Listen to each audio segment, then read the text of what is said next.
You're about to see everything that goes into building an AI voice agent that actually makes sales calls. Watch this actually ring my phone, and then we'll get into it. Hello, this is Nolan.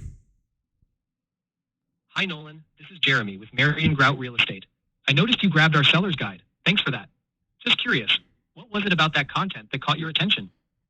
Oh, yeah, the seller's guide. I was just scrolling on YouTube earlier, and, I was thinking of maybe moving this spring once the weather warms up. So I figured I'd download it and just see what tips were in the guide. Maybe I could use some of them.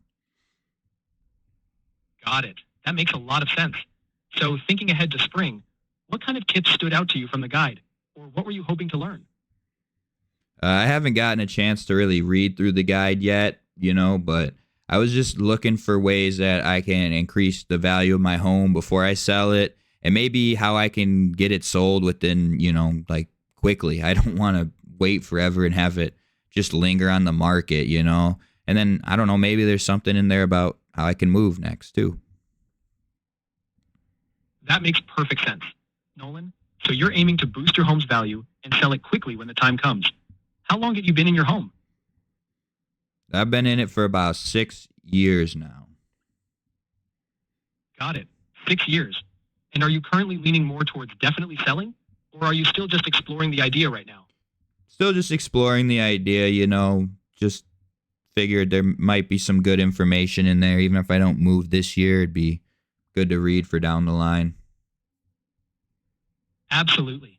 That's a smart approach, getting prepared. What's prompting you to think about selling, even if it's just down the line?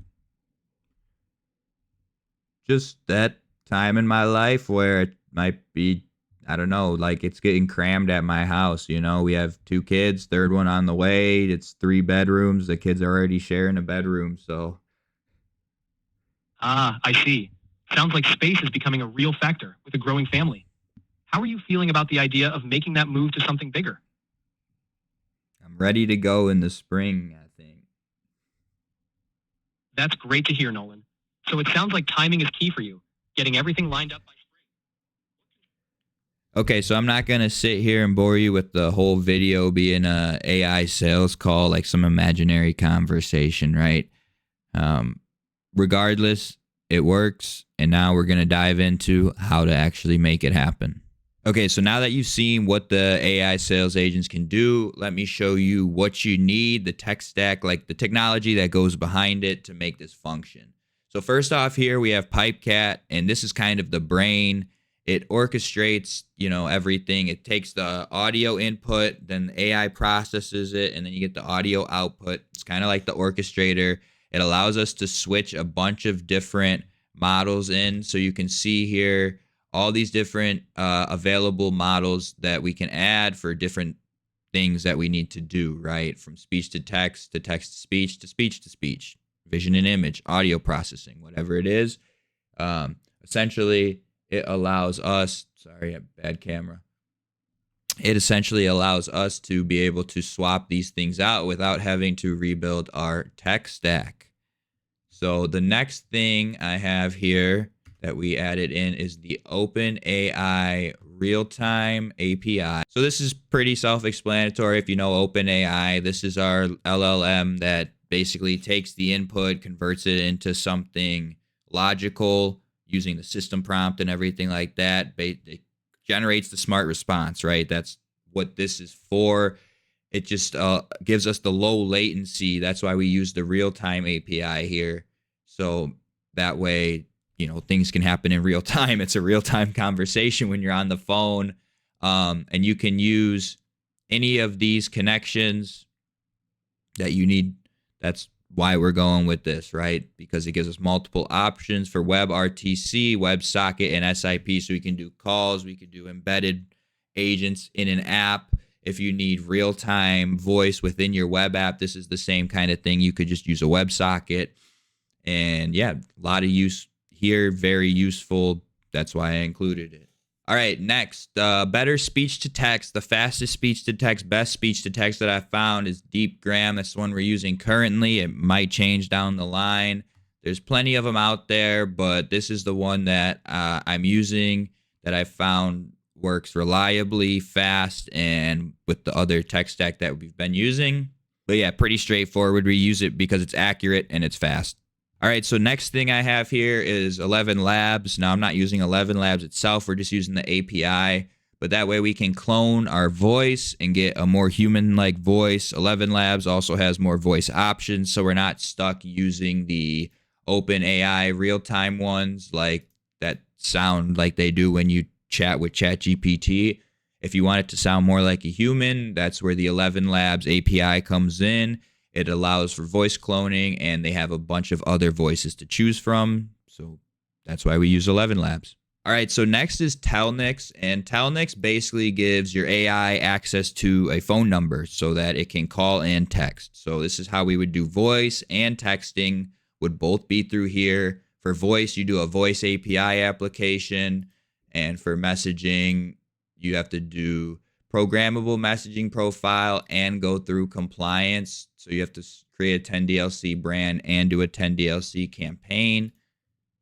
But yeah, the reason we use Telnyx over something like Twilio, I use Telnyx because of the customer support, and Twilio charged me into like a negative $30 balance just while I was still testing and building the app. So yeah, just be aware of that. Twilio will charge you into negative balance so you owe them debt, and Telnyx doesn't do that. Plus, I couldn't get a hold of anybody on Twilio, and Telnyx, they answered within an hour. So great customer service, and yeah, this lets the voice agents use phone and text, so that's why we use Telnyx. All right, so next here we actually have Redis, which in our Docker desktop you can see in Voice Noob. I have it right here running. Wow, so that was just active. But basically, this is your real-time memory. This is what allows the agent to maintain context in the current conversation and do it quickly. But yeah, put most simply, Redis is just our real-time memory for our AI agents. Okay, and then we are running a separate Next.js front end with a Python backend, and FastAPI kind of allows us to connect those two. As well as another thing, it allows the AI coding agents, Claude Code, to make API calls and test things directly. So there's a host of reasons that we would use something like this to create our own API. Basically, now Claude Code can make voice agents on copy and paste for us. So that's pretty cool. Okay, and then we have our SQL Alchemy final thing, boring, but it's just used to help map the tables in Python and stuff like that. So yeah, that's pretty boring and straightforward. Okay, and last but not least, we have our front end. This front end is Next.js and React, plus ShadCN components and some Tailwind. ShadCN, gives us, and Lucide for icons, Lucide. I didn't pull that up, but ShadCN, just a nice foundational design system. Great to use with Claude Code. So yeah, that's what you need if you're going to build an AI voice agent. Now, you don't need it. Just tell Claude Code to use this stuff. This is what I used to get him for the example that you saw at the beginning of the video. So if this was helpful, leave a comment below. If you have any questions, leave a comment below. I read all the comments. I'm happy to answer any of them. Leave me some feedback about what you want to see next, what would be helpful, anything like that. So hope you liked the video. This has been Nolan. Links in the description if you want to learn how to build stuff like this. Another link in the description if you want me to build something like this for you. That's the 30-minute video call. But yeah, hope you enjoyed, and I will see you next time. Peace out.